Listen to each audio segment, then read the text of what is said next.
mobil khusus di Kabupaten Tasik, Kang. 39 kecamatan. Suara PD Perjuangan sekitar 50.000, Kang. Turunlah ke masyarakat. Turun. Apapun kesulitan masyarakat, ya mudah-mudahan sekecil biji sawi pun bisa memecahkan permasalahan rakyat. Selalu membuka komunikasi dengan siapapun, dengan partai politik manapun. Tujuannya sama, untuk membangun Kabupaten Tasikmalaya yang lebih baik. Bercermin hasil pileg, kami percaya diri dan optimis Ade Sugianto akan terpilih kembali. Bukan urusan kalah dan menang. Harapan kami menang. Assalamualaikum warahmatullahi wabarakatuh, Baraya Priangan. Ketemu lagi di Perspektif.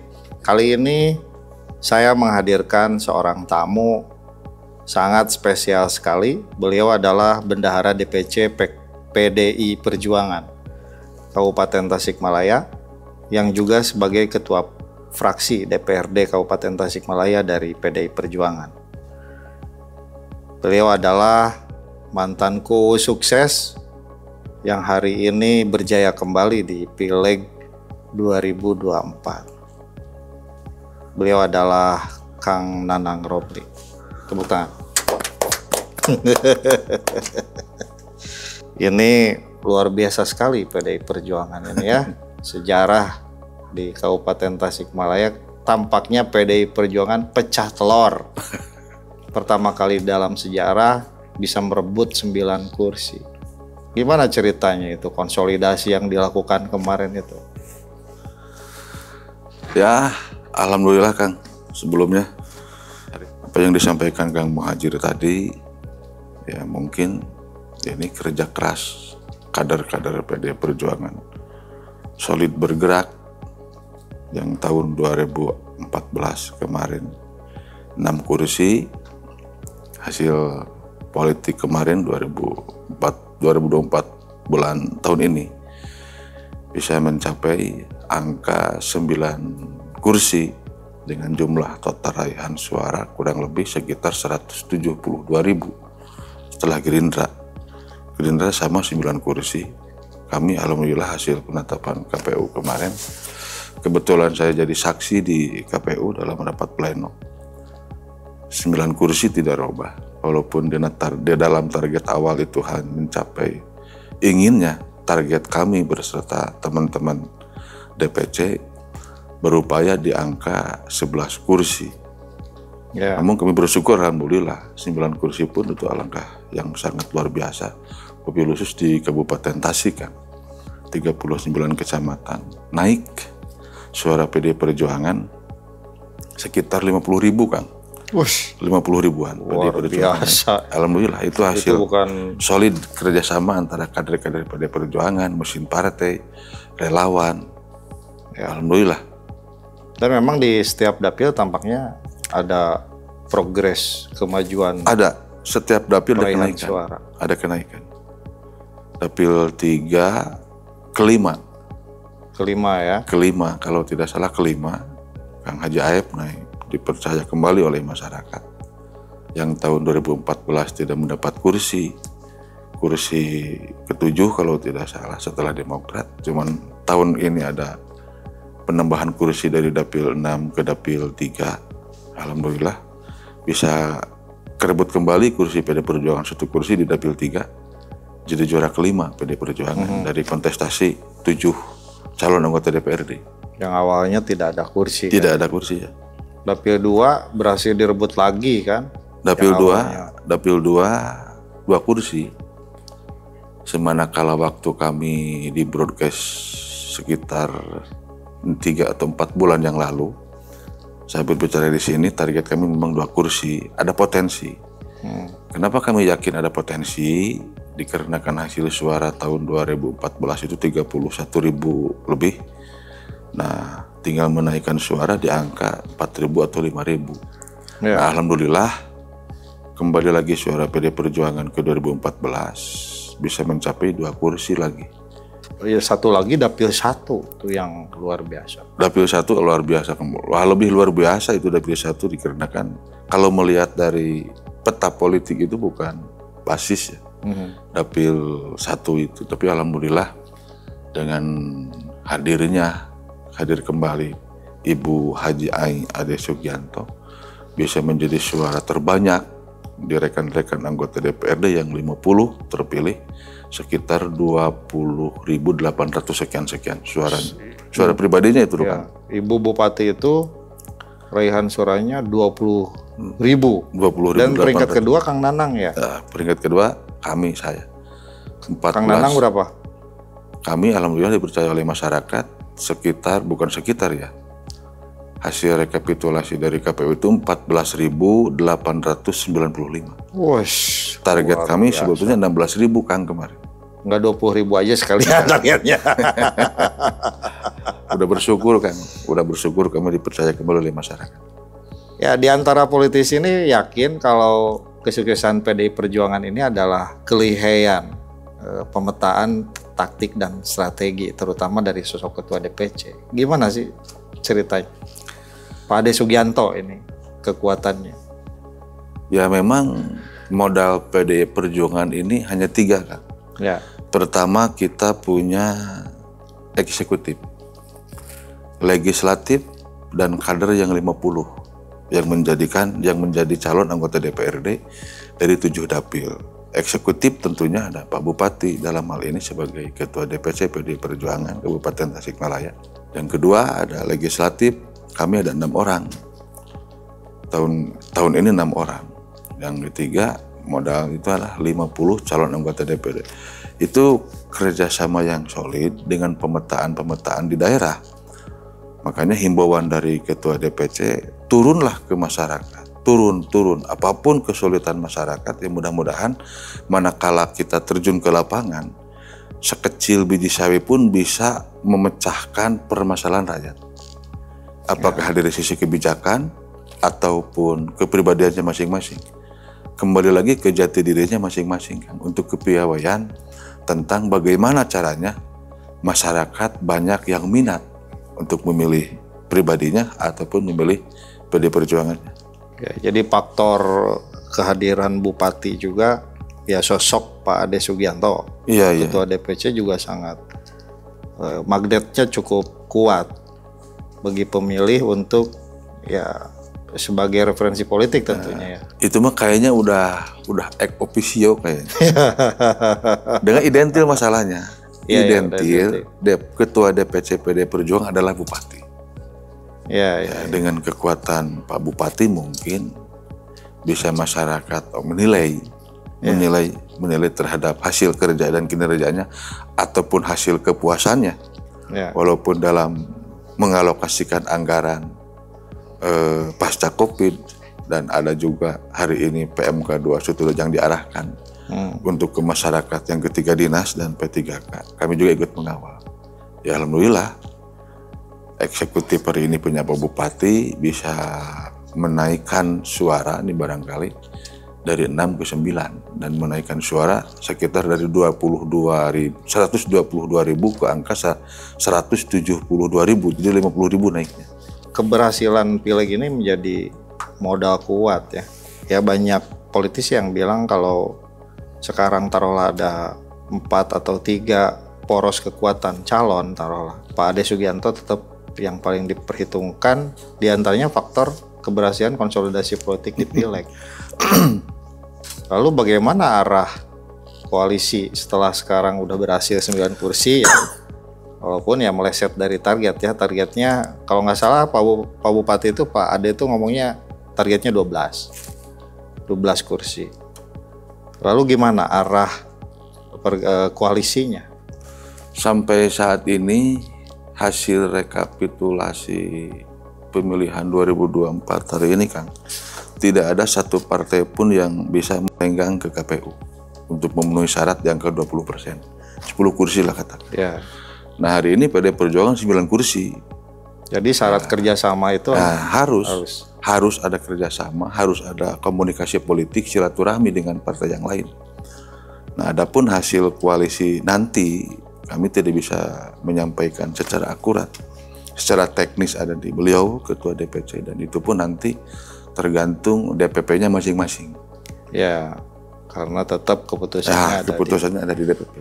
Cuma tugas kami sebagai kader untuk melobi silaturahmi lah, khususnya dengan partai-partai politik yang lain dengan Golkar sudah kemarin, malah sekaligus halal bihalal. Ketemu hadir semua kader-kader Golkar silaturahmi, bukan dalam arti itu untuk memantapkan koalisi, tapi kan itu hanya komunikasi politik silaturahmi, tidak ada salahnya dengan siapapun. Ya, alhamdulillah PDI Perjuangan ini mempunyai kekuatan yang sangat luar biasa, sehingga menjadi 9 kursi, butuh 1 kursi lagi. Syukur-syukur bisa teman-teman yang lain bisa ikut dengan kami dengan pencalonan tahap kedua Pak Ade Sugianto ke pendopo.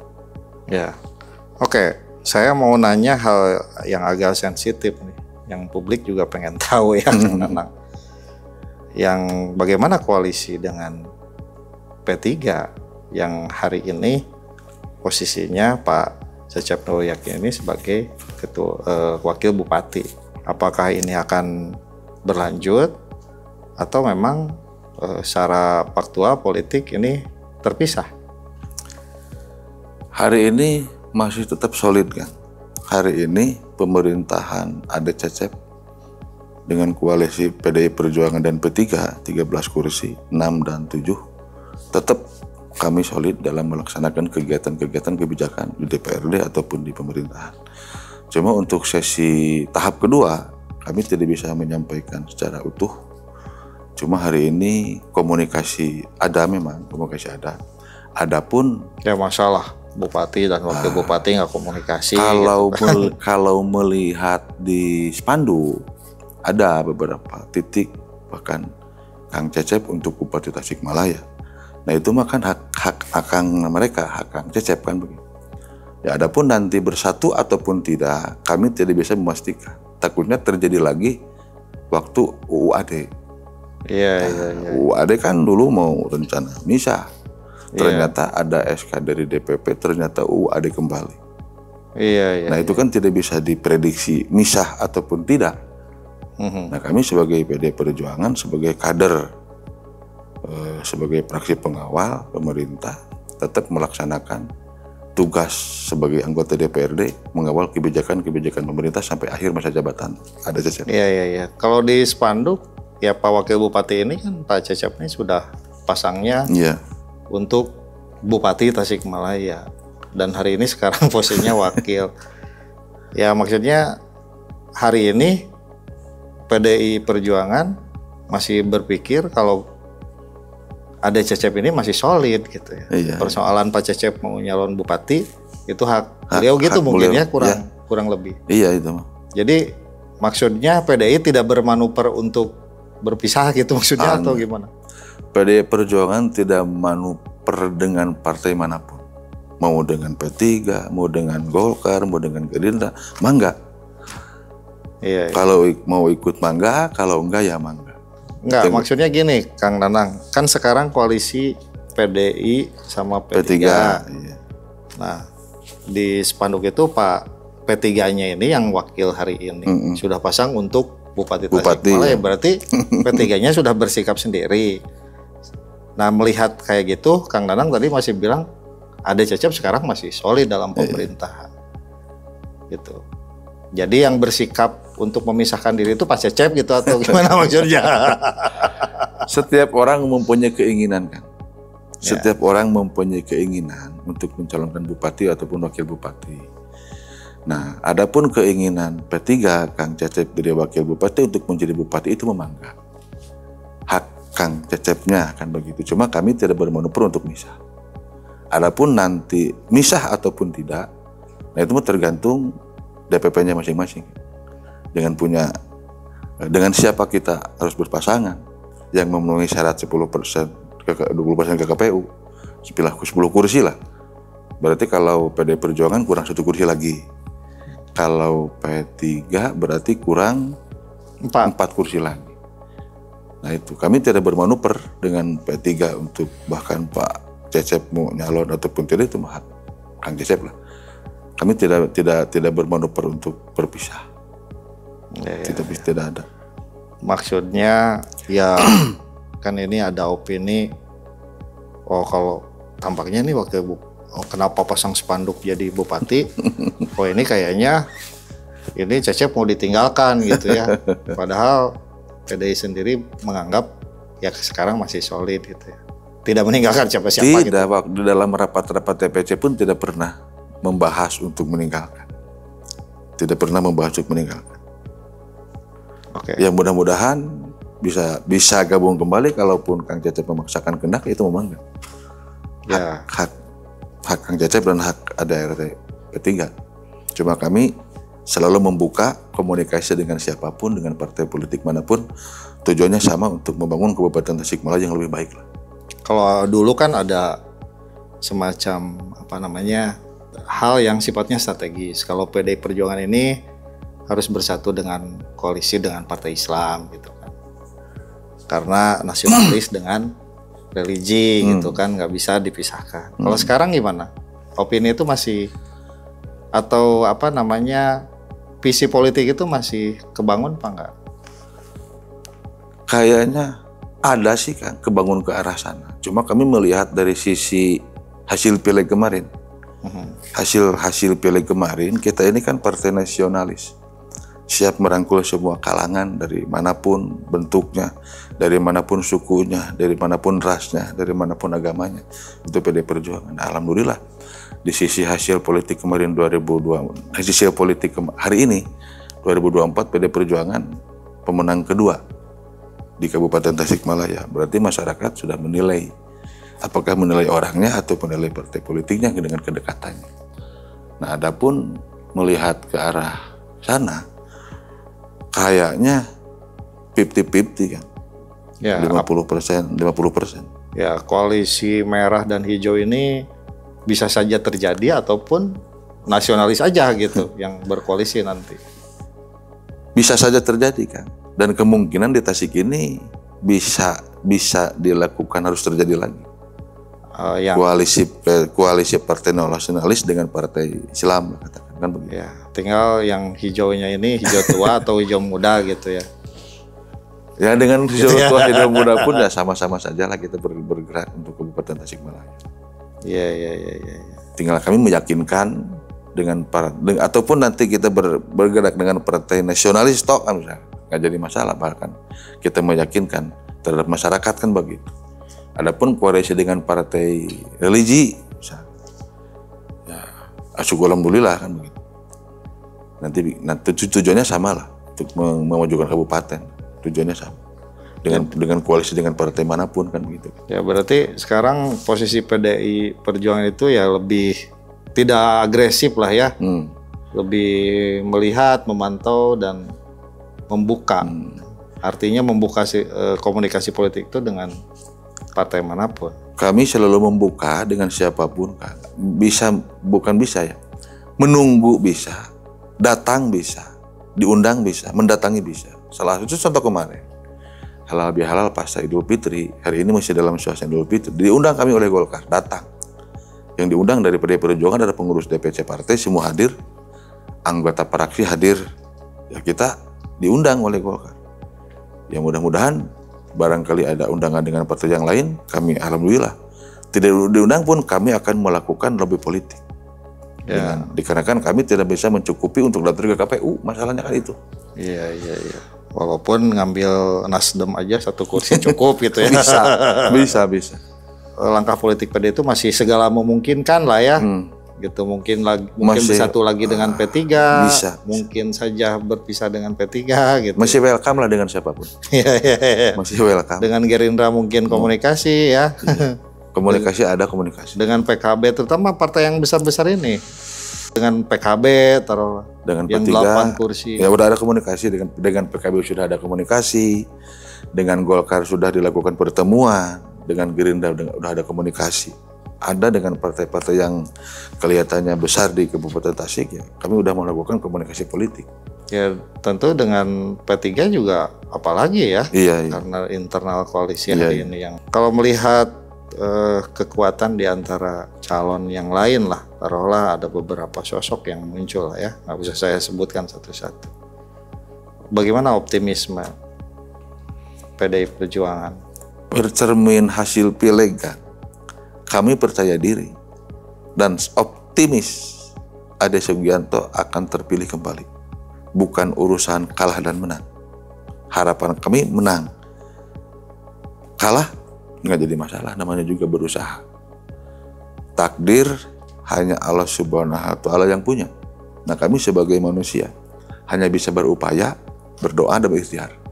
Nah, manakala nanti sudah paket dengan siapapun PDI Perjuangan, kami akan berupaya, berikhtiar, berdoa untuk mencapai takdir kemenangan. Dan tampaknya komunikasi politik ini Pak Bupati selalu bilang ya kalau nama wakil itu ya bebas siapa saja diusulkan, yang penting cocok katanya kan gitu kalau Pak Bupati itu. Berarti belum ada muncul nih nama wakil yang belum akan menjadi bidikan gitu. Yang penting dari posisi pihak kami khususnya PDI Perjuangan, yang penting ada kesamaan. Ada kesamaan, ada kecocokan, ada rasa. Ya. Ada chemistry lah ya. Ada chemistry, ada kedekatan dengan wakilnya nanti. Dikarenakan mengelola Kabupaten Tasik itu kan tidak mudah kan. Ya. Ini perlu satu visi, satu rasa, kesamaan lah. Ya, apalagi kan masa-masa Pak Ade Sugiarto ini kan 3 tahun terakhir nggak mudah lah ya. Luar biasa jatuh bangun. Iya kan, waktu pilkada pertama itu dihantam COVID, ya 2 tahun tuh COVID, ya itu luar biasa itu. Dan tampaknya ya masih relatif cukup sukses dibanding daerah lain karena nggak punya utang ya. Alhamdulillah. Kabupaten Tasik APBD-nya stabil lah ya, minimal nggak punya utang gitu. Nggak punya utang, alhamdulillah. Walaupun P3K meledak. Ya, kok P3K-nya meledak ya. P3K meledak itu menjadi belanja rutin, Kang. Iya, belanja rutin. Jadi beban baru ya. Beban baru. Kalau tahun 2023 itu kalau tidak salah 96 miliar P3K. Tahun ini 86 miliar. Untuk pembayaran P3 ini kan menjadi belanja rutin. Manakala satu sisi kebutuhan belanja langsung ini perlu oleh masyarakat, belanja modal lah. Belanja modal irigasi, belanja modal jalan. Kami dan pemerintah daerah selalu objektif dalam menentukan kebijakan, skala prioritas yang diambil manakala masyarakat itu membutuhkan. Bukan dalam arti yang lain untuk tidak dilaksanakan. Ini daftar tunggu atau menunggu. Dikarenakan kebijakan fiskal kita lemah. Nah, itulah kemampuan manajerial seorang Ade Sugiarto yang sangat luar biasa. Kalau cut off banyak rumah saya, tapi kan cut off banyak itu kan kemungkinan untuk merasionalisasi kegiatan-kegiatan yang tidak bermanfaat, lebih baik dilakukan untuk kegiatan yang lebih bermanfaat. Iya, karena ya ada istilah anggaran yang diarahkan sekarang ya, DAU rasa DAK gitu. Ongkos DAU tapi diarahkan. Itu mah sudah bukan himbauan, ada surat edaran, bentuk surat edaran dari Kementerian Keuangan nomor 212/2012 tentang pengelolaan DAU yang diarahkan ke 3 dinas. Dinas Pendidikan, Dinas Kesehatan, Dinas PU dan P3K. Itu sudah ada persentasenya kan? Sudah ada persentasenya. Makanya berikut pokir semua anggota dewan masuk ke sana. Ketiga dinas ini. Jadi tidak boleh lepas dari hal yang sifatnya mungkin pelayanan dasar ya. Pelayanan 3 dasar. Aspek itu. Ya alhamdulillah lah. Dan kalau bicara prestasi ya luar biasa juga kan. Penghargaan nasional. Prestisius lah ya. Banyak penghargaan Pak Bupati. Dari bidang pertanian. Dari bidang hukum, terakhir PMD kalau saya, pemerintah desa itu melaksanakan kegiatan apa lagi. Ya. Dapat penghargaan dari Pak Presiden. Ya, menghapus Jakarta. Desa tertinggal kan. Lalu desa wisata, soal zakat. Banyak prestasi. Kesuksesan inflasi daerah. Saya lihat itu dampak inflasi bisa direalisasikan di kemarin di Desember 2023 kalau tidak salah. Bisa dilaksanakan lah, alhamdulillah. Oke Kang Nanang, pembicaraan menarik sekali. Saya ucapkan selamat sekali lagi ya atas kesuksesannya. Berarti runner up ya di PDI Perjuangan setelah Ibu Ai Ade Sugiarto yang sukses memperoleh suara hampir 15.000 ya di dapil ini. 14.895. Ya, tinggal kerjaan yang tidak mudah. Tinggal beberapa ratus lagi untuk mencapai 15.000. Dan hari ini PDI Perjuangan masih solid bersama Solid. Ade Cecep ini masih solid. Adapun soal Pak Cecep sesuai mana spanduk yang tersebar hendak maju di pilkada sendiri gitu, itu hak beliau Hak gitu beliau. ya. Jadi PDI tidak bisa menahan-nahan atau tidak bisa ini. Lalu PDI sekarang membuka komunikasi dengan semua partai, semua termasuk partai koalisi yang hari Koalisi ini sudah. ketiga. Oke, terima kasih. Kita akan kembali lagi di perspektif episode berikutnya. Bil TP Kodaya. Assalamualaikum warahmatullahi wabarakatuh. Waalaikumsalam warahmatullahi wabarakatuh.